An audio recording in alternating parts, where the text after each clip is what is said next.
दिनैथि बोसोरारि जुथुमा मैयानिफ्राय सेरफांगुरिनि बे कनकेश्वर नार्जारी जावरिखां बे गेवलां फोथाराव जागासिनो दङ आरो दिनै नैथि सान आरो नैथि साननि फुंबिलनि हाबाफारि फुंनि आरज आरो बेजों लोगोसे दुलाराय बर' फरायसा आफादनि गोथार फिरफिला बिरहोनाय आरो गेदेमा मुंख्लंफोरनो बिबार बावनाय आरो जोंनि बर' समाजाव बर' हारियाव हारि जौगानायनि थाखाय बर' राव थुनलाइनि थाखाय बायदिसिना बिथिङाव बिहोमा होलांनाय गेदेमा सुबुंफोरनो बिबार बावनाय बे हाबाफारिया जानानै थांबाय। दसे समनि उनाव मोनथाम आयदानि सायाव सोलोंथाइ, आइजोफोरनि जौगाखांनाय आरो लोगोसे आबाद बिथिंखौ लानानै आलादा आलादा जुनियायै बेयाव सेमिनार लानाय जादों, सावरायमेल लानाय जादों आरो बे सावरायमेलाव दाब दाब फसंथाननि इन्सटिटिउसननि आरो गुबुन गुबुन रोंगौसा जायफोर इन्टेलेक्सुयेल आरो इक'नमिस्ट आरो लोगोसे इडुकेसनिस्ट एकाडेमिशियान बिथांमोना बाहागो लागोन आरो मैया हरनि जोंनि जि दुलाराय बर' फरायसा आफादनि जि हाइस्ट डेलिगेट सिटिं बे सेथि डेलिगेट थान्दै जुथुमनाया जालांबाय आरो दिनै मोनायाव जों सावरायबावगोन।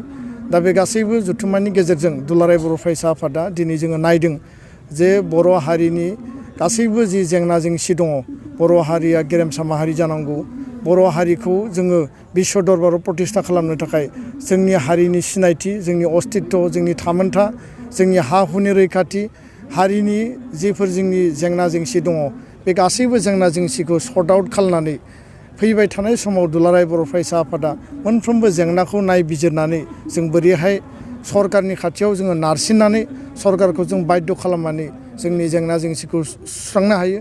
आरो बेजों लोगोसे दुलाराय बर' फरायसा आफादा जिफोर मावनो लानाय जोंहा मिशन आरो भिजनफोर दङ, जोङो गुन गोनां सोलोंथाइनि मावथांखि, बड'फा मिशन फर सास्टेनेबल चेन्ज आरो बेजों लोगोसे बर' हारिनि गेजेराव समाजारि जि थासारि, रांखान्थिनि जि थासारि गासैबो बिथिंखौ लाफानानै जौ जुवानिफ्राय लानानै लाइमोनफोरनि जेंना आरो बेजों लोगोसे बर' हारिनि आबुं जौगानायनि थाखाय बर' हारिया जे उदां हारि बे जौगाखांनायनि थाखाय बर' हारिखौ सोद्रोम खालामनो थाखाय जों माब्रैहाय मा राहा लामा लानानै मा हाबाफारि रनसायनानै जों खामानि मावनो हायो, रायजो राजानिसिम जों मेसेजखौ बोरै लांनो हायो, बिनि थाखाय जोङो हाबाफारि लागोन आरो सावरायगोन। फैबाय थानाय समाव जोंनि जि डेलिगेट हाउस बे हाउसनि गेजेरजों जों माखासे थांखि जोङो रनसायगोन आरो बिनि गेजेराव गुबै जि थांखि बे जाबाय गोख्रैनो आलादा रायजो बड'लेण्ड जेंना, बर'फोरनि जि गोलाव समनि सोमावसारनायनि जेंना, बे जेंनाखौ बा बे दाबिखौ भारत सरकारा जाहाथे गोख्रैनो सुस्रांनानै होयो, बिनि थाखाय सोमावसारनाय आरो सावरायनाय बे मोननै लामाजों भारत सरकारजों जोङो सावरायगोन आरो भारत सरकारनिसिम जेलासिम जोंनि जेंनाया सुस्रांजाया जोङो सोमावसारनायखौ कन्टिनिउआस लांगोन आरो बे थांखिखौ जोङो लादों। आरो बेजों लोगोसे फैबाय थानाय समाव दुलाराय बर' फरायसा आफादा सोलोंथाइखौ लानानै जोंनो जे आलादा बिथोनगिरि नांगौ, नेशनेल इडुकेसन पलिसि जि गोदान सोलोंथाइ जि भारताव लागु जानो नागिरदों, बिनि गेजेरजों बर' बिजोंनि सोलोंथाइया आथिखालाव थाखो 10 क्लास 10 सिम मिडियाम हिसाबै सोलिनानै दङ। हायार सेकेन्डारि, डिग्री आरो इउनिभार्सिटि लेभेलाव MIL मेजर इलेक्टिभ हिसाबै सोलिनानै दङ। क्लास 12 सिम बर' मिडियामखौ बाहायनायजों लोगोसे इउनिभार्सिटि लेभेलसिम बर' बिजोंजों जोङो बोरैहाय गोग्गो सोलोंथाइ लानो हायो, बिनि थाखायबो जों थांखि लादों।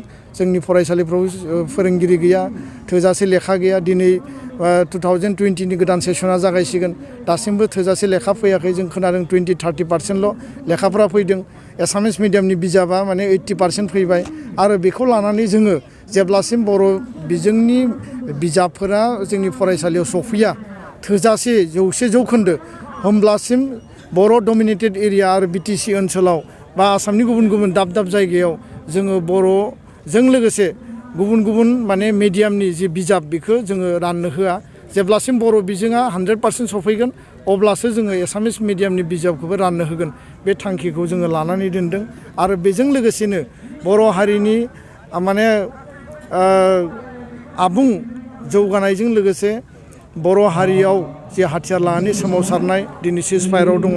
दा खेबसेनि थाखाय आलादा रायजो बड'लेण्डनि बायजोआव थानाय बर'फोरनि राजखान्थियारि मोनथाय आबुं अट'नमि आरो बेजों लोगोसे कार्बि आंलं आरो डिमा हासाराव थानाय बर'फोरनि एसटि हिलनि स्टेटास बे गासैबो बाथ्राखौ लानानै बर'फोरा बुहुमाव उदाङै जोङो गोग्गोमै थांना थानो हायो बिनि थाखाय खेबसेयैनो वान्स फर अल जोंनो मोनसे पार्मानेन्ट सलुसन नांगौ आरो बे सलुसनानो बर'फोरनि थाखाय मोनसे आबुं समाधान जाथों आरो बियो बयनिबो थाखाय जाथों रावबो जाहाथे बे समाधाननिफ्राय बे मोनथायनिफ्राय बे अधिकारनिफ्राय बन्सित जानाङा बे थांखिखौनो लानानै जोङो फैबाय थानाय समाव डेलिगेट सिटिंनि गेजेरजों जों रिजुलेसन एडप्ट खालामगोन आरो उननि समाव मिडियानि गेजेरजों बा रिजुलेसननि गेजेरजों रायजो राजानो बेखौ मिथिहोनाय जागोन।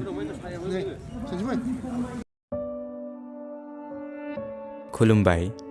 देग्लायबो दैजिं फेस्टिभेलखौ गाजा गोमजायै खुंफुंनो थाखाय थि खालामनाय जादों। बेनिखायनो आं दैजिं फेस्टिभेलनि जानानै बयखौबो मिथिहरनाय जायोदि फैगौ इं 2019-20 मायथाइनि 20 दिसेम्बर दाननि फुंबिलिनि 10 रिंगानिफ्राय बङाइगावनि डिस्ट्रिक्ट लाइब्रेरियाव मोसानाय बादायलायनायनि अडिशनखौ लानाय जागोन। बेनिखायनो गासै गोसो गुदुं बादायगिरिफोरखौ बाहागो लाफैनो एबा मदद होफैनो थाखाय खर' गंग्लायै गुरैयै खावलायहरनाय थाबाय।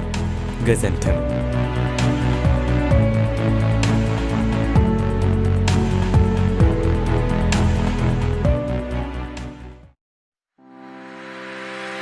Khulumbai. Hello everyone, I am Priyanka Musahari, Miss Daising 2018-19. And I am Shua Basumatari, Mr. Daising 2018 and 19. To all the young individuals with a fit body, a beautiful mind and oodles of confidence, If you are looking for an opportunity to make your mark in the glamour world, while sticking to your roots, we have curated the perfect opportunity for you. Daising Festival is back with its third edition of Mr. and Miss Daising 2019 and 20 so come for the audition on 28th of December 2019. at Bongaigaon District Library Auditorium sharp at 10 a.m. See you all there. Gesundheit. Gesundheit.